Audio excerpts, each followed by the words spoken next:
একদম চুপ। তুই যারে তোর গার্লফ্রেন্ডের কথা কইতেছিস না, যে তোর গার্লফ্রেন্ড আরে তারা জিজ্ঞেস কর, সে আমার কি হয়?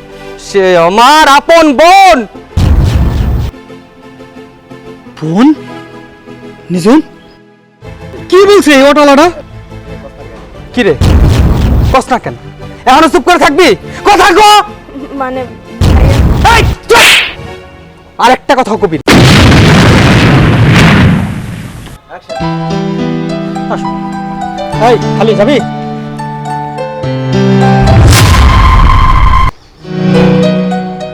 না ভাইজান, আমি যাবো না। কেন যাবি না? আরে ভাইজান, এই গরমের ভিতরে আমার ভালো লাগতেছে না, তাই আমি কইতেছি আমি যাবো না। আপনার অন্য একটা অর্ডার নিয়ে তারপর চলে যান। ছোট লোকের বাচ্চা, তোদের এই একটা সমস্যা, সারাদিন বসে থাকবি আর সন্ধ্যাবেলায় বাজার করার টাকা থাকবে না, বলবি আমরা না খেয়ে আসি। দেখেন ভাইজান, আপনি আমারে মারছেন, তাতে আমার কোনো আপত্তি নেই, তাতে আমার কিছুই হইতাছে না। আমি যাবো না তো যাবো না। যাবি না মানে? তুই যাবি না তোর ঘরে যাবে। উঠ উঠ বলছি। আসো। উঠ।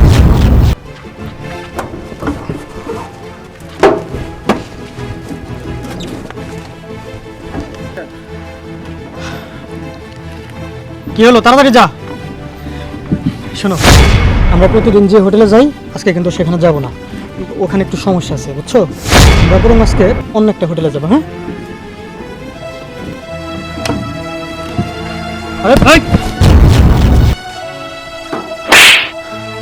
ও টলার বাচ্চা, তোর এত বড় সাহস, তুই আমার গায়ে হাত তুললি? হ্যাঁ তুলছি, তোর গায়ে হাত তুলছি তো বেশ করছি। সি, তো লজ্জা করে না? দিন দুপুরবেলা একটা মেয়ে নিয়ে আবাসিক হোটেলে যাস? না করে না, কারণ ও আমার গার্লফ্রেন্ড। আমার গার্লফ্রেন্ড নিয়ে আমি কি করব, কোথায় যাব, সেটা আমার একান্ত ব্যক্তিগত ব্যাপার। সেটা তুই বলার কে? একদম চুপ। তুই যারে তোর গার্লফ্রেন্ডের কথা কইতেছিস না, যে তোর গার্লফ্রেন্ড আরে তারা জিজ্ঞেস কর, সে আমার কি হয়? সে আমার আপন বোন। বোন? নিজুম কি বলছে এই অটলাটা? কি রে, কস না কেন? এখনো চুপ করে থাকবি? কথা কো। মানে এই চুপ! আরেকটা কথা কবি না। সি, তোরে নিয়ে আমাকে এই আশা স্বপ্ন ছিল, তোরে আমি এই শিক্ষা দিছিলাম, তুই আজকে আমাকে আশা মান সম্মান সব শেষ করে দিলি। এই তোরে আমি এই রিক্সা চালাইয়া পড়াশোনা করাই, তোরে আমি বড় করছি। বাপ মারা যাওয়ার পর থেকে কোনোদিন বাবার কোনো একটা অভাব তোর আমি বুঝতে দেই নাই। আমার মাটা তোর জন্য কি না পরিশ্রম করছে। আমি আমার নিজের স্বপ্ন মাটিতে তোর স্বপ্ন পূরণ করতেছি, এইসব করে দেখার জন্য। হ্যাঁ সি, এই তুই দাঁড়াই আছিস কেন? তুই কি এবার বুঝতেছিস না যে আমি ওর ভাই? যা এই মুহূর্তে এখান থেকে চলে যা। যা কইতাছি। চাইতাছি এমনি তো যাবো, সামান্য একটা অটোওয়ালার বোন আমার ভালোবাসার মানুষ হইতে পারে না। ভাই ওঠ, ওঠ।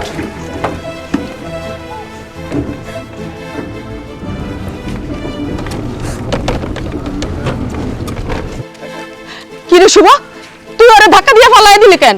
ও কি করছে? কি করে না তুমি সেটা জিগাও তোমার মাইয়ারে। জিগাও তোমার মাইয়া কি করছে। কি?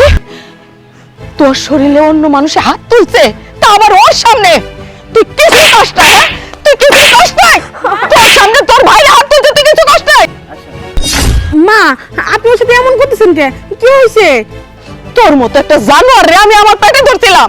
আমি যদি আগে জানতাম যে তুই বড় হয়ে আমাকে মান সম্মান সব নষ্ট করে দিবি, তাইলে তোরে আমি আতুর ঘরে গলা টিপে মেরে ফেলাইতাম। যে ভাই কিনা তোর জন্য এত কষ্ট করে, সকাল বিকাল অটো চালাইয়া তোর লেখাপড়ার পয়সা জোগাড় করে, নিজে ভালো মতো দুই মুঠো ভাত খায় না, ভালো মতো তরকারি খায় না, ভালো একটা পোশাক পরে না, আর তুই তোর ভাইয়ের বুকে চুনকালি দিলি।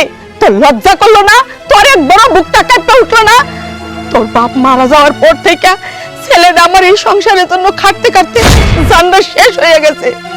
আর কত জ্বালাবি একটা পোলারে? ওর শরীরে তো মাংস বলতে কিচ্ছু নাই।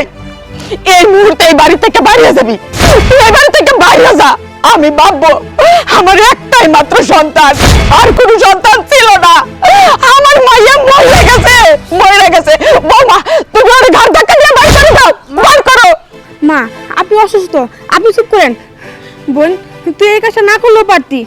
তোর ভাই তোর জন্য কত কষ্ট না করে, তোর লেখাপড়ার পিছনে তোর শখ আহ্লাদ সব পূরণ করতেছে।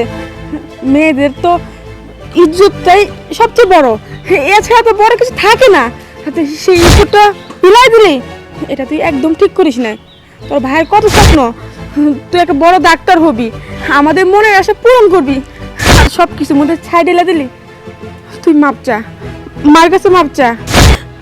মা, আমার ভুল হয়ে গেছে, আমি আর এরকম ভুল কখনো করবো না, তুমি আমার মাফ করে দাও। আমার কাছে মাপ চাইলে কিচ্ছু হইব না, ক্ষমা করার কোনো ক্ষমতা আমার হাতে নাই। যদি কেউ ক্ষমা করতে পারে তাহলে আমার পোলা, ও যদি তোরে ক্ষমা করে আমি তোরে ক্ষমা করে দিব। ভাইয়া, ভাইয়া তুমি আমার মাফ করে দাও। না রে বোন, তুই তো আমার বোন, তোর মাফ করবো কারে?